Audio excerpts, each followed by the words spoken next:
അമ്മ ഡ്രസ് ചെയ്ത് ഒരുങ്ങി കല്യാണത്തിന് പോയി റെഡിയായി ഇറങ്ങി ഞങ്ങളെയാണ് ചേച്ചി അപമാനിച്ചത്.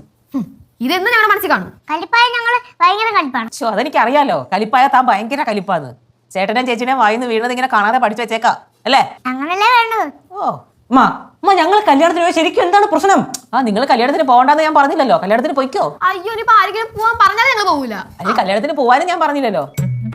അമ്മ ഒന്ന് വാമ എന്റെ കൂടെ. ഞാൻ എത്ര നേരം അമ്മ വിളിക്കണേ? കൊച്ചെ നിന്റെ അടുത്ത് ഞാൻ മലയാളത്തിലല്ല പറഞ്ഞത് എനിക്ക് വരാൻ പറ്റില്ലാന്ന്. മണി 9 പോണ് ഉടുത്തേക്ക് പോ നോക്ക്. എനിക്കറിയാം അച്ഛൻ കൂടെ ഒന്നും പറയട്ടോ. അറിയില്ല എന്റെ കൂടെ എല്ലാ സ്ഥലത്തും വരുന്ന ആളല്ല അച്ഛൻ. അച്ഛനും പല സാധനങ്ങളൊക്കെ മേടിച്ച് തരാറുമില്ലേ? അമ്മയ്ക്ക് അറിയോ? അച്ഛനെ ഞാൻ ഓട്ടോയിലും കാറിലല്ലാതെ ഒരു സ്ഥലത്ത് ഞാൻ കൊണ്ടുപോകാറില്ല. എന്നിട്ടാണ് അച്ഛൻ്റെ അടുത്ത് ഇങ്ങനെ കാണിക്കണേ. നിന്റെ അമ്മയെ മോളാ എന്റെ കൈ പിടിച്ചില്ല എല്ലാ എനിക്കറിയാം. ഞാൻ പറഞ്ഞു അമ്മ പറഞ്ഞ കറക്റ്റാട്ടാ അമ്മ. അച്ഛന് നന്ദിയില്ല. അതെ ഈ ഷേപ്പിൽ പോണോ അതെ വേറെ ഷേപ്പ് പോണോ കല്യാണത്തിന്? ഏത് ഷേപ്പിൽ പോയാലും എന്ത്, ഈ മുതലല്ലേ പോകുന്നത്? പക്ഷേ കുറച്ച് അടങ്ങ് കേട്ടോ. കുറെ നേരം തുടങ്ങിയിട്ട് എവിടെ കയറി പോണേ? ആരെങ്കിലും ഒന്ന് എന്റെ കൂടെ വാ.